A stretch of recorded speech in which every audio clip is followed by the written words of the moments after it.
आज हम कक्षा 8वीं रुचिरा के प्रथम पाठ में सुभाषितानि के श्लोक और उनके अर्थ पढ़ेंगे। पहला श्लोक है, गुणा गुणगेषु गुणा भवन्ति ते निर्गुणं प्राप्य भवन्ति दोषा सुस्वादु तोया प्रभवन्ति नदे समुद्रमासादे भवन्ति पेया।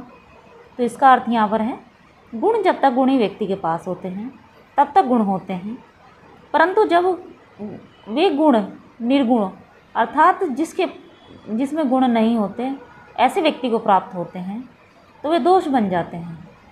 जैसे उदाहरण भी दिया गया है कि जैसे स्वादिष्ट जल वाली नदियाँ बहती हुई समुद्र से मिलते ही अपेय न पीने योग्य हो जाती हैं, अर्थात उनका जो पानी होता है वह पीने योग्य नहीं रहता है। यह श्लोक यही सिखाता है कि हमें हमेशा अच्छी संगति करनी चाहिए, क्योंकि गुणा गुणगेषु गुणा भवन्ति, गुणी व्यक्ति के पास रहकर ही हमें गुणों की प्राप्ति होती है। अब हम देखेंगे दूसरा श्लोक। साहित्य संगीत कला विहीने साक्षात पशु पुच्छ विषाणहीने तृणं न खादन्नपि जीवमाने तद्भागधेयं परम पशुनाम। अर्थात श्लोक का अर्थ इस प्रकार है, साहित्य संगीत कला आदि से रहित व्यक्ति बिना पूंछ और सींग वाला साक्षात पशु है। वह घास ने खाकर भी जीवित है, यह उन पशुओं के लिए सौभाग्य की बात है। कहने का अर्थ है, यह श्लोक हमें समझा रहा है कि जिस व्यक्ति के पास साहित्य संगीत कला आदि जानने की या जो पढ़ने का इच्छुक नहीं होता है, ज्ञान प्राप्ति का इच्छुक नहीं होता है, तो वह बिना पूंछ और सींग वाला एक पशु ही है। ठीक है, और यह इस बात के लिए जो पशु होते हैं उन्हें अपने भाग्य पर गर्व होना चाहिए कि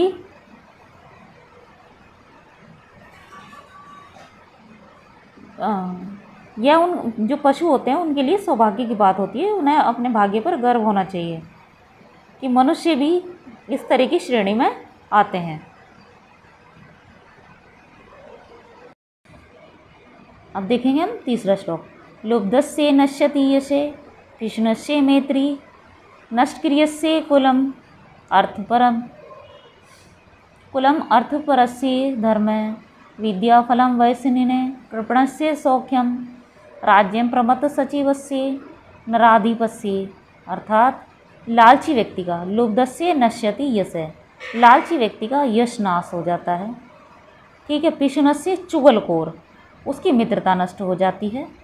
ठीक, यहाँ पर लिखा हुआ भी है श्लोक का अर्थ कि उसकी क्या हो जाती है, चुगलखोर मतलब जो दूसरे की बुराइयाँ करता है, इधर की उधर लगाता है, चुगलियाँ करता है, ऐसे व्यक्ति का कोई मित्र नहीं होता है। ठीक है, अगर होता भी है तो वह उसका सच्चा मित्र नहीं होता है। ठीक है, नष्ट क्रियस्य अर्थात जो क्रिया नहीं करता है, जो व्यक्ति कोई कार्य नहीं करता है तो उसका कुल अर्थात उसका परिवार, उसका वंश नष्ट हो जाता है। ठीक है, और जो व्यक्ति अर्थ अर्थात इसमें अर्थ भी है, ये शब्द यहाँ पर अर्थ जो लोभी होता है धन का, अर्थ मतलब धन का जो लोभी होता है उसका धन नष्ट हो जाता है। विद्याफलम वैसिने अर्थात जो बुरी लत में लगा हुआ रहता है तो उसकी विद्या नष्ट हो जाती है, मतलब वह ज्ञान को प्राप्त नहीं कर पाता है तो उसकी विद्या नष्ट हो जाती है। कृपणस्य सौख्यम, कृपणस्य अर्थात कंजूस, कंजूस का क्या हो जाता है, सुख, सौख्यम सुख। और प्रमत्त सचिवस्य, प्रमत्त आलसी मंत्री, नराधिपस्य अर्थात आलसी मंत्रियों वाले राजा का राज्य नष्ट हो जाता है।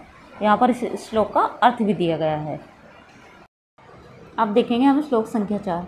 पीत्वा रसं तु कटुकं मधुरं समानं माधुर्यमेव जन्मे मधुमक्षिकासो संतिष्ठतेव सं सज्जन दुर्जनानां श्रुत्वा वचे मधुरसूक्तरसं सृजन्ति।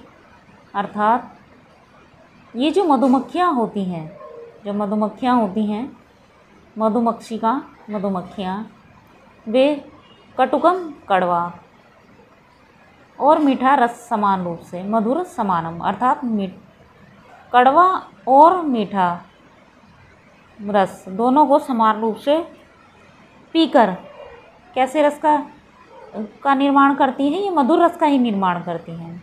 ठीक है, माधुर्य में जनियति अर्थात जनियत मतलब यहाँ पर कि मधुर रस का ही निर्माण करती हैं।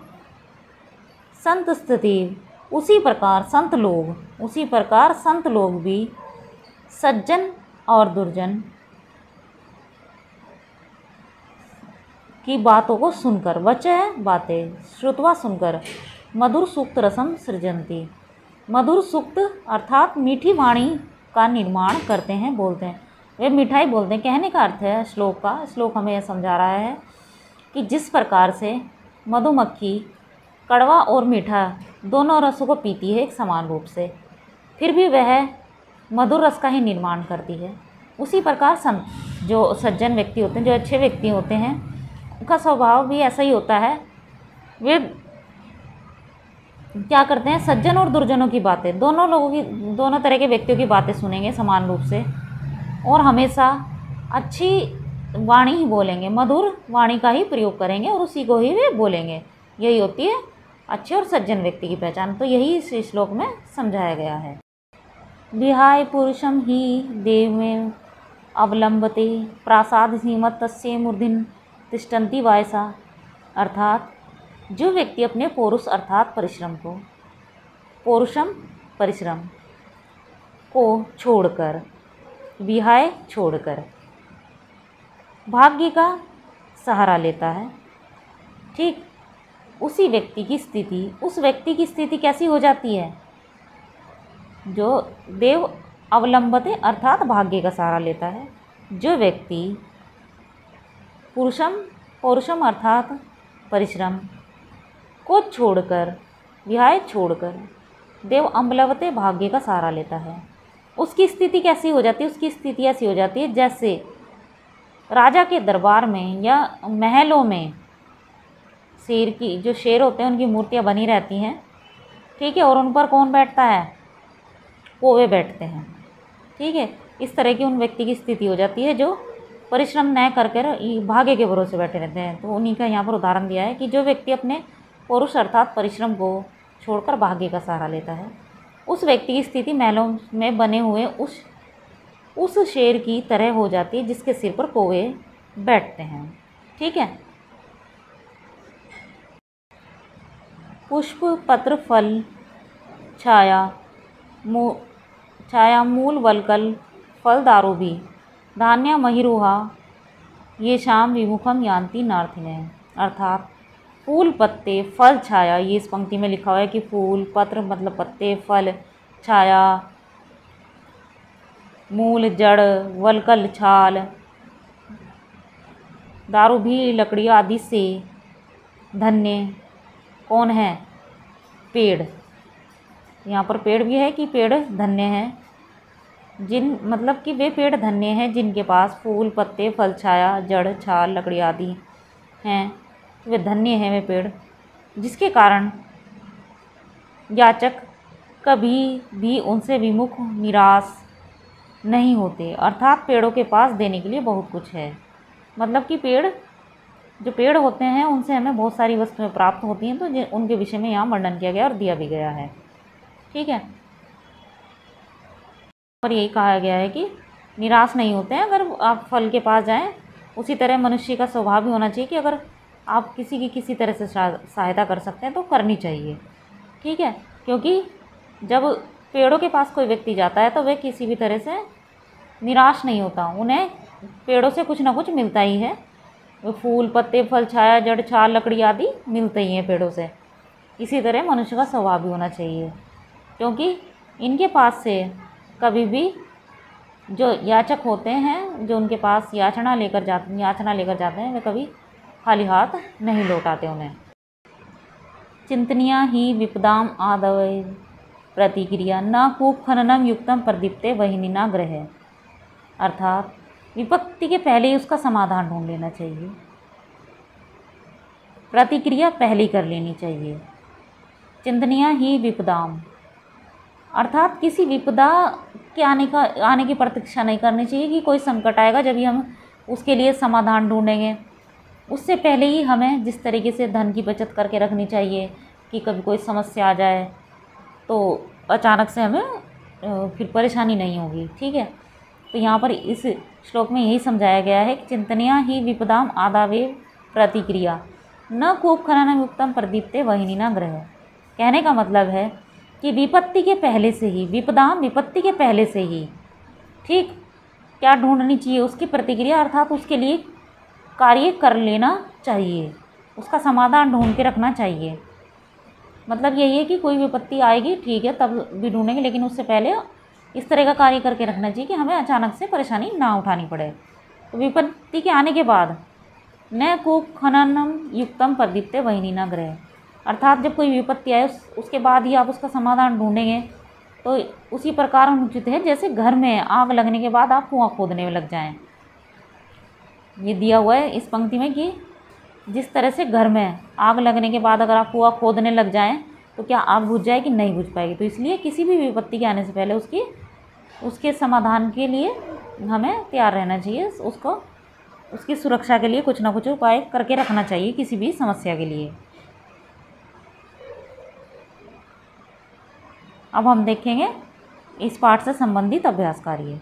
तो इसमें है, पहला है प्रश्न कि श्लोकांशेषु रिक्त स्थानानि पूर्यत। तो ये जो श्लोक हैं उसके अंशों के रिक्त स्थान पूरे करने थे। तो ये सभी के उत्तर भी लिखे हुए हैं, ठीक है, साथ में दिए हैं उत्तर भी कि उसमें क्या आएगा प्रश्न 2 में। उसके बाद आते हैं प्रश्नों के उत्तर हमारे। तो पहला प्रश्न है इसमें, वैशिने किम नश्यति, तो विद्याफलम कस्य यशय नश्यति, कि किसका यश नाश हो जाता है।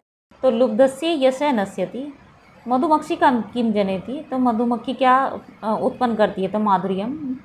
ठीक है, मधुर सूक्त रसम के सृजंती, मधुर सूक्त रस का कौन निर्माण करता है? संत। अर्थिने के भी विमुखना यान्ति महिरुहेभ्ये। अब हम देखेंगे तद्भव शब्दों के पाठ से चुनकर ही हमें, मतलब उनका चयन करके दिए गए शब्दों के संस्कृत में अर्थ लिखने थे। ठीक है, तो संस्कृत इधर हिंदी में लिखे हुए हैं, तद्भव हैं, और इधर इनके तत्सम रूप लिखे हुए हैं। कंजूस का ही कृपण है, कड़वा कटुकम, पूछ है, लोभी लुब्ध है, इसका तो लोभी का क्या होगा? लुब्ध है। मधुमक्खी मधुमक्षी का, तिनका तृणम। ठीक है, उसके बाद आते हैं हमारा प्रश्न 5, क्रियापद का हमें चयन करना है। ठीक है, पहले कर्ता फिर क्रिया। इधर हमारा क्या है? कर्ता है, ठीक है, और इधर क्रियाएं दी गई हैं, इसमें से चयन करके अंदर लिखा जाना है कि कौन कौन सा इसमें कर्ता है और कौन सी क्रियाएं हैं उसकी। उसके बाद है प्रश्न 6। ठीक है, उदाहरण दिया गया है तो पृथक करना है, मतलब कि संधि विच्छेद करना है, इसमें कहने का मतलब ये है। ठीक है, तो ये इनके सामने संधि विच्छेद दिया है। माधुर्य में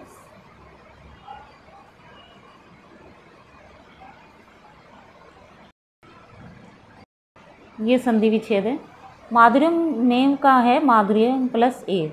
ठीक, इसका है ये समुद्र महासाध्य का है, समुद्रम आसाध्य। ठीक, अल्पमेव अल्पम प्लस ए, सर्वमेव सर्वम प्लस ए, देवमेव देवम प्लस ए, महात्मानु मुक्ति महात्मानाम उक्ति, विपदाम आदाय विपदाम आदो ए। इस तरह से इसका विग्रह होगा, मतलब संधि विच्छेद इस तरह होगा इसका, विपदाम आदौ ए। ठीक है, तो ये संधि विच्छेद है।